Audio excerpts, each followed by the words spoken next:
Thank you for tuning in. Hi, I'm David Hill for HXGN TV.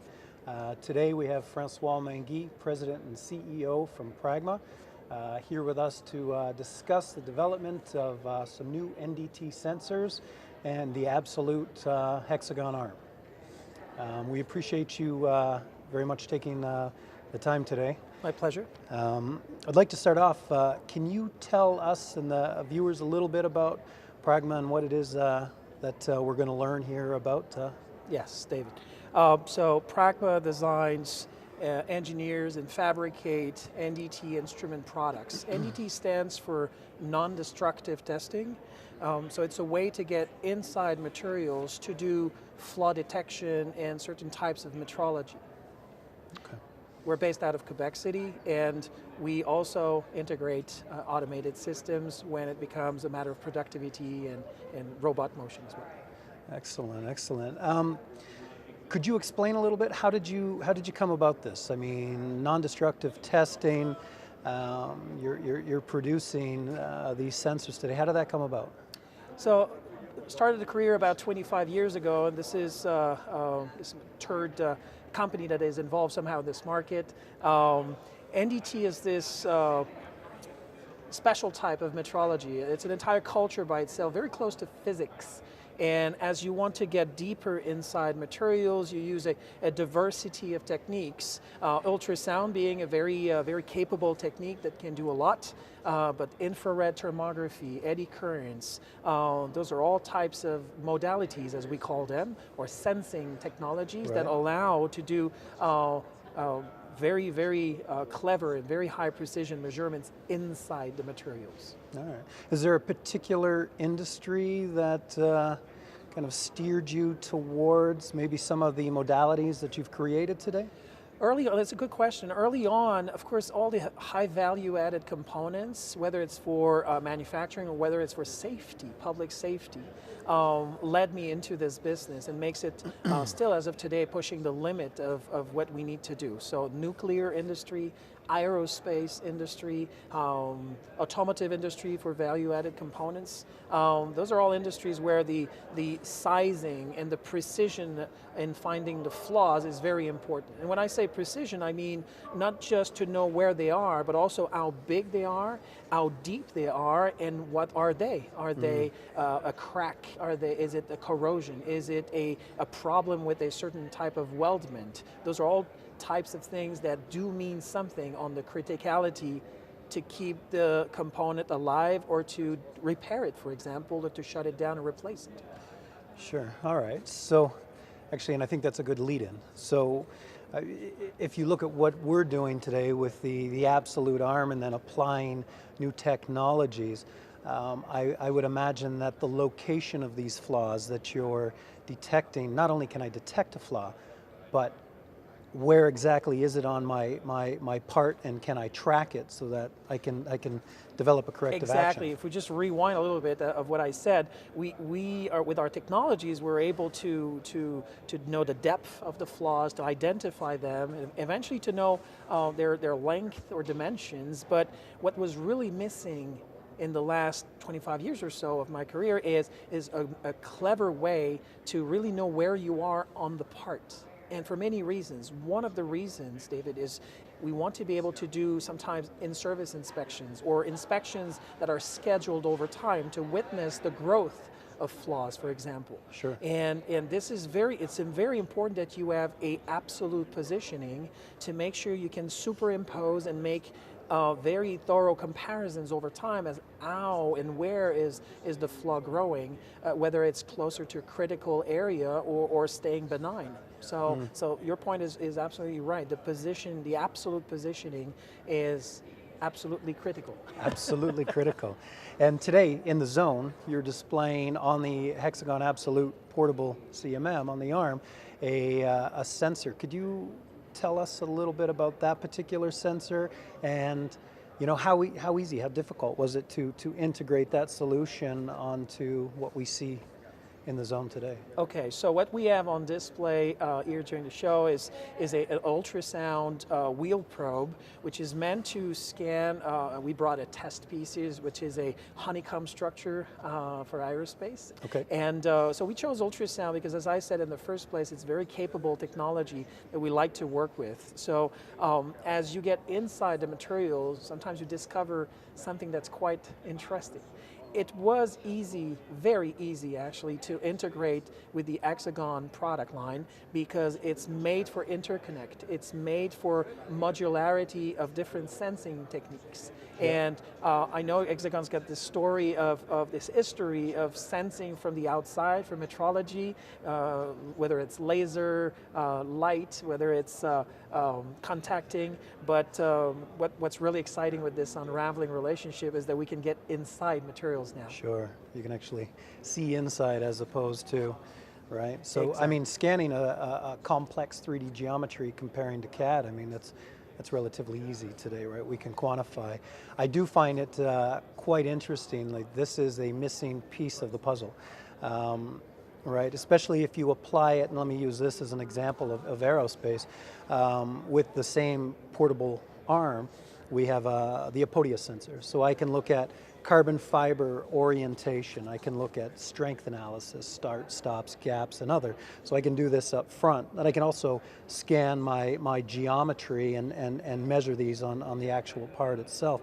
But you bring to the table that next level where in the past you're either you're tearing a part down or in some other form or grid pattern, you destroy a good part to validate you had a good part. Yeah. So I mean, this is, to me, the missing piece. But I'm curious, what other types of industries and applications would you expect this technology to benefit? As there's closer relationship with metrology people, that's where you see all the potential that this combination has.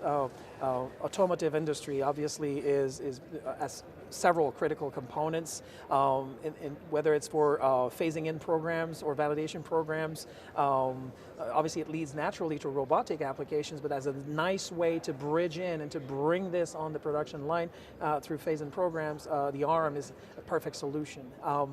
Other industry, oil and gas. Oil and gas is very much interested in knowing all the growth of flaws. It's all about uptime, avoiding to dismantle segments of pipelines, to avoid dismantling flanges, for example, if you have corrosion. So oil and gas is a very important market that is getting more and more interested to get resolution, to get precision, to get even fusion of data, where you can mix up the external corrosion, the internal diameter corrosion, and also to see within the material or the weldment, for example, and to combine all of that and to track this over time to see how things are evolving.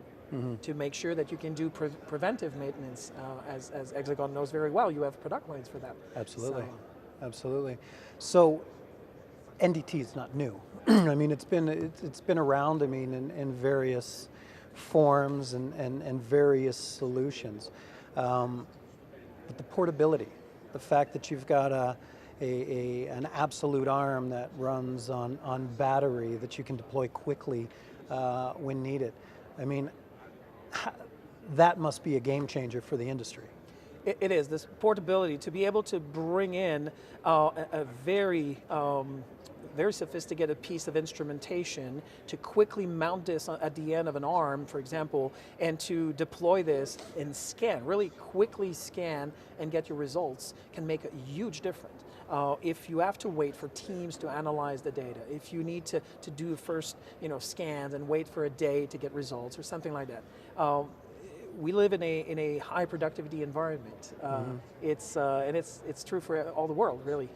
And to be on the site, to deploy, to scan multi-modalities, laser, contact, whatever, and add the NDT mix to that, you have your diagnostic right away, fully traceable, fully recorded. Get in, get out, you're done. Right. So that's the brilliance. That's the game-changing aspect of things. NDT used to be having scanners and robots that would take forever to install on the field, need qualified people to get on the field. All those mechanical components or sometimes software components would eventually don't function right away. So to have something that is thoroughly massive install base like you guys have, to have this technology that's well proven, right there, it works, snap in the NDT, it's just a great compliment, I think. Sure. It's yeah, it's kind of it's a missing tool in the toolbox, so to speak. I mean, really, when you look. I think it's a very interesting tool to be added to the toolbox. Right, yes, right. We spoke a little bit earlier, and you know, looking at MRO, right, maintenance, repair, excuse me, overhaul.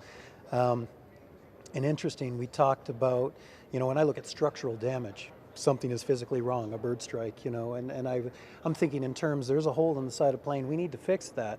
I didn't quite realize, and you were explaining how really that small dent or ding on the surface could have a major impact that maybe you're not seeing or you wouldn't see. Could you explain a little bit more about that application? No problem. Actually, it's a typical case where getting inside the materials can completely change your assessment of a situation. In the case of impact damage, as you referred to onto carbon fiber, for example, if you have a small dent on the surface due to a bird strike or just a human error or something like that, you would find that the typical dents will be significantly smaller than what the imaging of NDT will show you, as you would have sometimes 10 times the size of the dent in form of delaminations of all the plies, and therefore making your cutout or your repair to be, oh my God, it has to be much larger than what was initially assessed. Right. So, but more than that, if you go there, you in order to have full traceability, you go there, you scan with the laser profilometer.